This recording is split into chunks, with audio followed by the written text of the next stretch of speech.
Yan daw nung ulo nung jar na ginawang project. So far, wala man tayo dito. Wala kayo natanggap. Wala, sir. Mga ilang taon na po kayong nagtuturo dito sa school na to? Yun. Ayun. Pasok. May nabalitaan niyo ho ba before na merong bata na nagpass ng ulo? Ayun, alam niyo. Hindi ako dito parang doon ako sa ibang school. Pero alam niyo po yun. Yun, oo. Sino ho ang pinagbigyan? Yung guro dito na si Ma'am Torres. Pero napakita ba niya kung ano itsura, kung nasaan? Kita ko yung Ma'am, nakita niyo. wala naman dyan sa esklase namin noon. Ngayon, parang may naghiram. Si Kuan, si Protasio. Potasyo.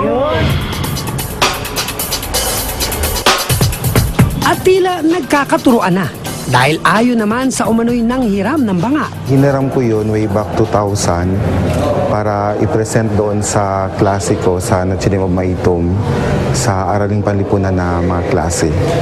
Para maipakita ko na meron palang anthropomorphic jar dito sa Maitom. After 1 month na nandoon sa school, isinauli ko doon sa Reganet Elementary School. Pero hindi ko na matatandaan kung sino kasi matagal na nga eh.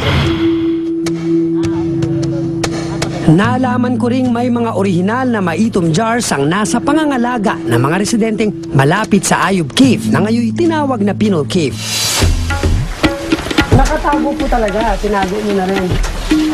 Ayan! Ito nga.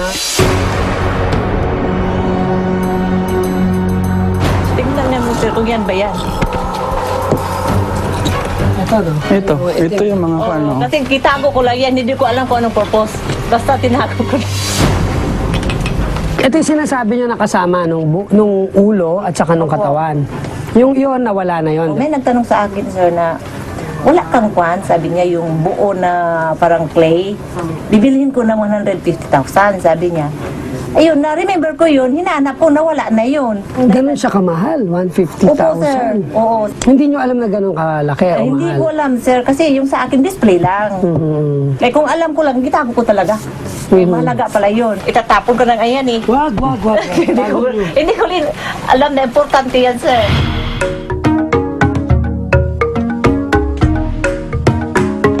Pinuntahan namin ang mismong kuweba ng Pinol. Mas maliit pala ito kaysa sa aking inaasahan. Sinong mag-aakalang ito ang binansagang pinakamahalagang kuweba sa Mindanao?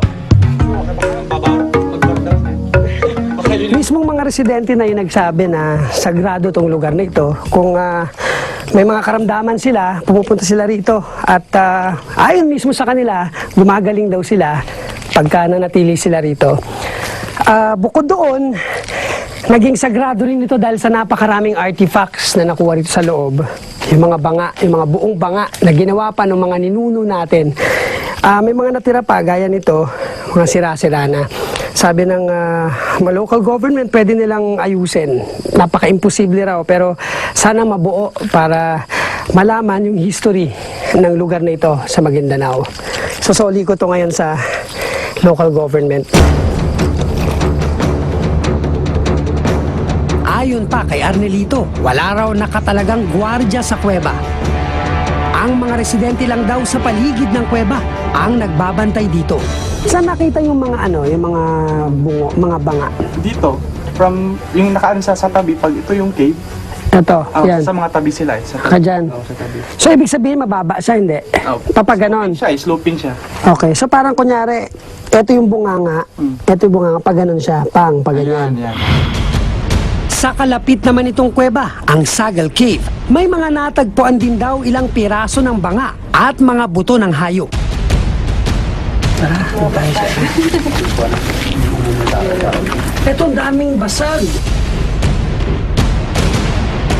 Ibig sabihin nung nakita to basag na lahat, Oo. hindi kaya dahil sa ginawang kwali. Pwedeng ganun ang nangyari. Pero tingin mo sila rin yung gumawa nito, yung mga nakita doon sa kabilang cave. Pwede nating i-connect na sila din yung mga taong gumawa kasi malapit lang eh. ang ilang piraso ng basag na banga sa paligid. Sadya raw iniwan para sa mga turista. Ay, naayos na nga nila para for kung may mga bisita, at least maramdaman nila kung ano yung meron dito. Ano yung nakita for exhibit. Ito yung hinukay. May tubig talaga. May sabi nila hanggang ano raw to, dibdib. Posibleng itong tubig na to, napakatagal na panahon na rin. Mismong sila rin yung gumawa, yung mga ninuno natin na gumawa nitong kuweba na to.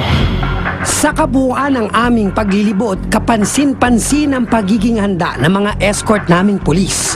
Bakit kailangan may kasama talaga? For security reasons, para in case na magkaroon ng eventualities, at hand, andito na kami. Pero may pumapasok ba rito na tagalabas? Paminsan-minsan, sir. Anong possible na pwede nilang gawin? Hindi natin maiwasan yung mga sa bandang kabila, magkaroon ng posibilidad na mag-hostage, ganun.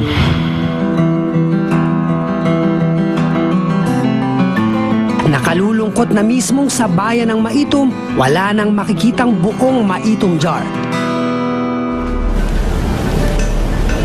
Ngunit noong 2008, nasabat sa Maitom ang 22 lalagyang naglalaman ng mga basag na anthropomorphic jars. Galing pa ito di umano sa Sultan Kudarat. 16 sa 22 sako narito ngayon sa Sarangani Police Provincial Office. Nagtanong-tanong kasi ako kung saan nakuha, anong importance, anong value, and they were not also informed yung inabutan ko kung ano ito. So, we are treating it as to be exact, parang basura na lang. Ang grupo pa nga lang daw namin ang nagka-interes na hanapin ang mga ito. Actually, first time ko na nakita na ganitong itsura eh. Kala ko yung mga jars lang yan. Hindi nakita ko parang may mga kamay, mga ano ito. Dati kasi, yung mga yan, nandito sa loob, secured. Ngayon, dito na lang nakatago ito. Wala naman kasing kami nakitang value or importance. So, for me, personally, sa tingin ko is, bakit ko itatago ito na? Baka itatapon ko. Ngayon, alam mo, gagawin namin ganyan, babalik namin dun sa loob. Dapat kunin na lang, ipadala na lang sa National Museum kahit na ibarko. Kasi tatapon na lang. Kasi product ito ng kultura ng mga nauna sa atin, about 2,000 years ago. Ay, hindi pwedeng ulitin ito. Hindi kamukha ng puno, tutubo uli yan. Ito hindi na, hanggang ganun na lang. Ang ilan sa mga sakong nakumpiska dinala sa National Museum. Dito nila nadiskubre na ang mga bangang ito naiba sa Maitom jars kahit pa anthropomorphic.